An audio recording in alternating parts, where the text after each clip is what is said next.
पहले विनोद जी मुझे बताइए, दिल्ली के चुनाव में आपको इस समय कौन आगे लग रहा है? क्या इस बार कांटे की टक्कर कुछ लोग जो कह रहे हैं वो आपको लगता है, या अभी आम आदमी पार्टी पिछले 2 चुनाव की तरह बहुत आगे? नहीं, बहुत तो आगे नहीं है, टक्कर तो है आगे है, ये मैं मानता हूं।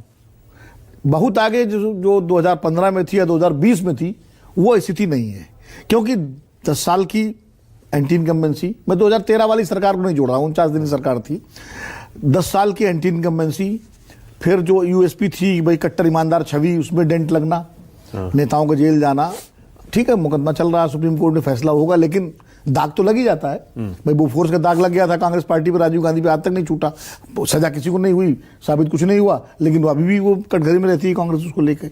तो जब दाग लग जाता है, दाग छुड़ाना बड़ा मुश्किल होता है।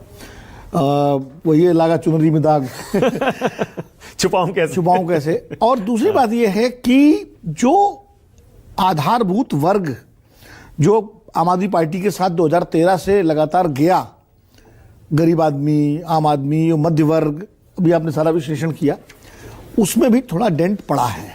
और बीजेपी इस बार, मैं ये नहीं कह रहा हूं जैसे कि बीजेपी पिछली बार चुनाव मजबूती से नहीं लड़ी, बीजेपी ने सारे चुनाव मजबूती से लड़े।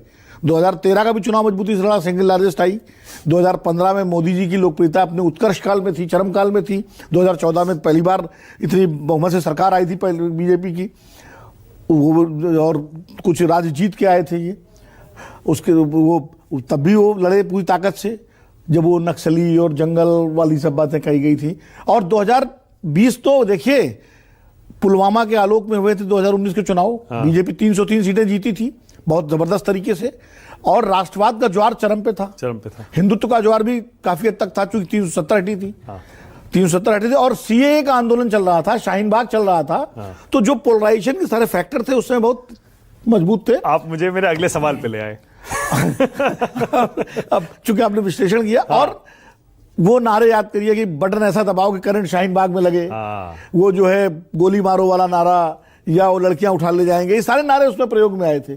लेकिन दिल्ली की जनता ने उसको नकार के आम आदमी पार्टी को पहले 67 और फिर 62 सीटें दी। इस बार स्थिति थोड़ी फर्क है। फर्क क्या है कि 10 साल की एंटी इनकम्बेंसी, दूसरा भारतीय जनता पार्टी लोकसभा के चुनाव में जरूर उसको झटका लगा, लेकिन महाराष्ट्र और हरियाणा जीतने के बाद अब बीट है, क्योंकि अनपेक्षित रूप से वहां के नतीजे आए। मोमेंटम है, मोमेंटम वो नहीं, मोमेंटम एक तो होता है कि आप जीतते हुए दिखाई पड़ रहे हो, जीत जाए, वहां दोनों जगह बड़ी जीत है, बहुत बड़ी जीत है, अनपेक्षित जीत है, तो वो मोमेंटम। और तीसरी बात यह है कि जो मुझे जानकारी मिली है कि पिछले 4-5 महीने, शादिया जी और बेहतर तरीके से बताएंगी, कि भाजपा ने उन इलाकों को टारगेट किया है जो कच्ची बस्तियां, झुग्गी बस्तियां, गरीबों की बस्तियां, वहां बाकायदा संघ के लोग और भाजपा के लोग पिछले 5-6 महीने से लगातार जनसंपर्क कर रहे हैं। तो ये कोशिश है कि आम आदमी पार्टी के वोट बैंक को ब्रेक करने की, एक। और दूसरा कांग्रेस 2013 में तो एंटी इनकम्बेंसी से खिलाफी थी, 8 सीट पर रह गई। 15 और 20 में कांग्रेस बिल्कुल मुर्दा स्थिति में चुनाव लड़ी है। इस बार कांग्रेस थोड़ा एसर्ट कर रही है, उसको लग रहा है कि मुस्लिम वोट उसके साथ आ सकता है, दलित वोट आ सकता है। लोकसभा चुनाव में जिस तरह मूवमेंट हुआ वो भी एसर्ट कर रही है, और जिस तरह हमलावर है आम आदमी पार्टी को लेकर के, तो कांग्रेस जितना भी एसर्ट करके और मजबूती से चुनाव लड़ेगी, उतना ही चुनाव त्रिकोणात्मक होगा।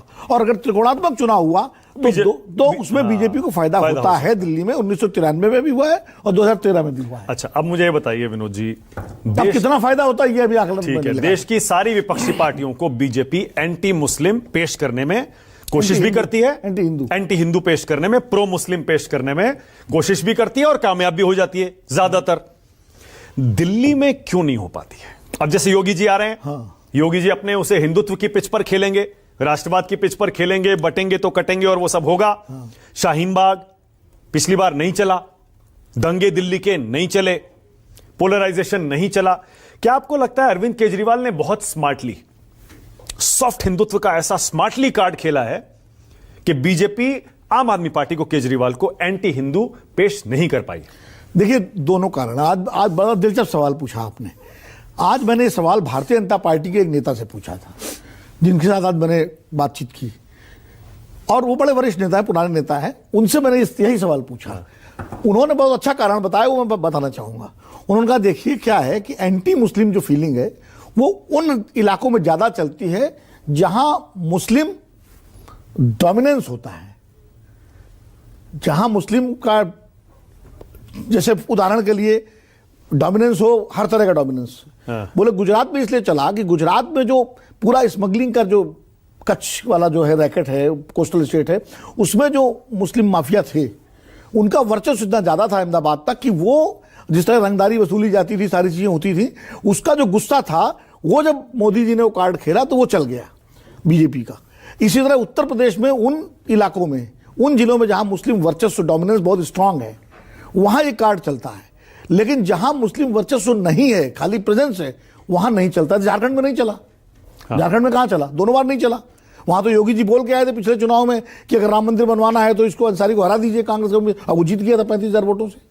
तो क्योंकि डोमिनेंस दिल्ली में वैसा डोमिनेंस मुस्लिम्स का नहीं है। पॉकेट्स हैं, सीलमपुर हो गया, ये हो गया आपका क्या कहते हैं, ये निजामुद्दीन वाला इलाका हो गया, ये उखला वाला इलाका हो गया, लेकिन ओवरऑल दिल्ली की पॉलिटिक्स में मुस्लिम डोमिनेंस नहीं है जैसे यूपी में था या गुजरात में इकोनॉमी में था।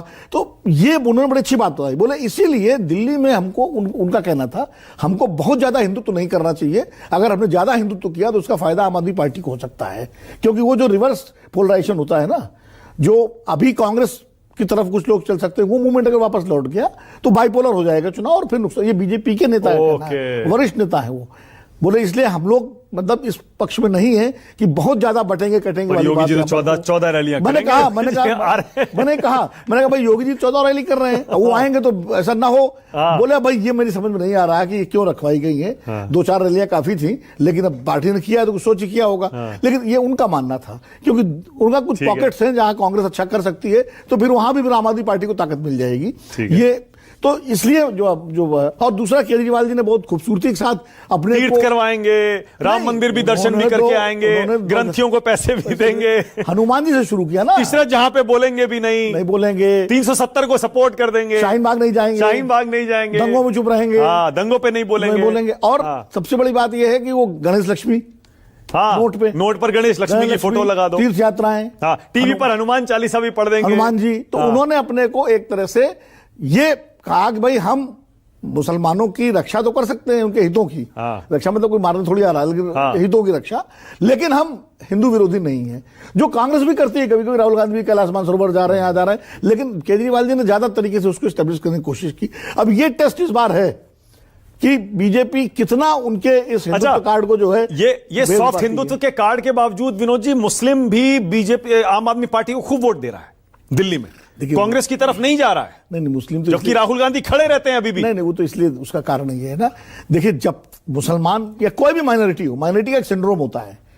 हिंदू भी जहां माइनॉरिटी में है वो भी उसी सिंड्रोम में है। जम्मू कश्मीर को ले लो या और देशों को ले लो, वो माइनॉरिटी सिंड्रोम ये होता है कि वो अकेले वोट नहीं करते, वो ये देखते हैं कि भाई कौन पार्टी हमारे हितों की रक्षा करते हुए जीत रही है। जैसे अवामी लीग बांग्लादेश में उसको हिंदुओं का वोट मिलता था, इसलिए कि वहां उसको बांग्लादेश के मुस्लिम्स के बड़े तबके का समर्थन था। इसलिए तो आइसोलेशन में कभी माइनॉरिटी वोट नहीं करती है। माइनॉरिटी हमेशा एक बड़े वर्ग के साथ वोट करती है जो उनके हितों की सुरक्षा, तो वो आम आदमी पार्टी के साथ इस समय है।